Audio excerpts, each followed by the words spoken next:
Hi, Paul Hallis here. I'm just going to try a little experiment here that was created by a European friend of mine called Jozsef Kovaks, who's just put out a new ebook on close-up, mainly close-up card magic, which is available through library.com. And this experiment appealed to me, so I'd like to attempt it for you. As you can see down here, I have some cards, but this is a deck of ESP testing cards with the various symbols on it. And over here, I've got a few cards from a matching deck, from another ESP deck. As you can see, they're the same size, same pattern, it's just a different colour because I thought it would better contrast than using two sets from a red deck. Now, what I'm going to do here is give these a bit of a mix-up before we even start, and the same with this packet here.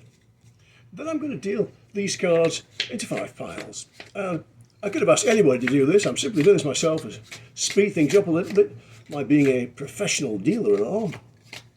If you can believe that, you can fold gravy. But hopefully I sped things up just a fraction. Now this is where it gets interesting.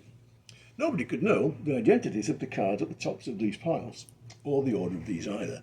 And I'm going to ask Sherry, who's doing such a great job on the phone here, my camera operator, just say stop when I pass this over a pile. Stop. This one, okay. And again. Stop. Once more. Stop. There. Mm-hmm.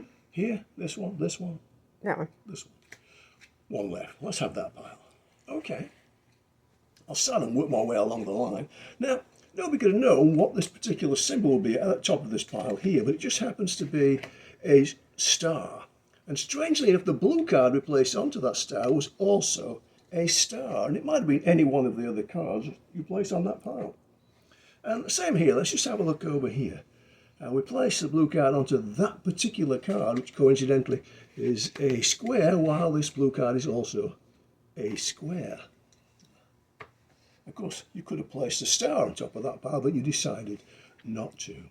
Let's try that again over here. This one here, as you can see, is 3 wavy lines, and this is also 3 wavy lines. And over here, you decided not to put 3 wavy lines, a square or a star on this pile.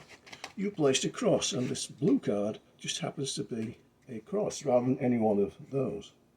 And of course we have a final choice here, and of course there's no surprise, I would think, if this one, this blue back card, matches this one here, leaving those behind.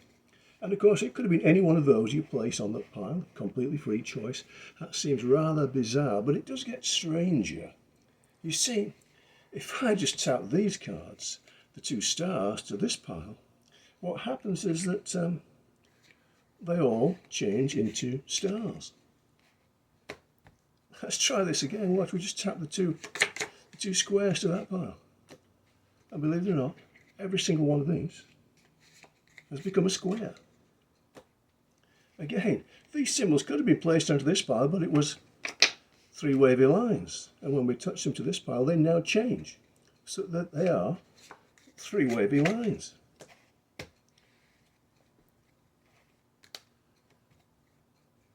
This has got to be one of the weirdest things I've seen with a pack of Xena cards.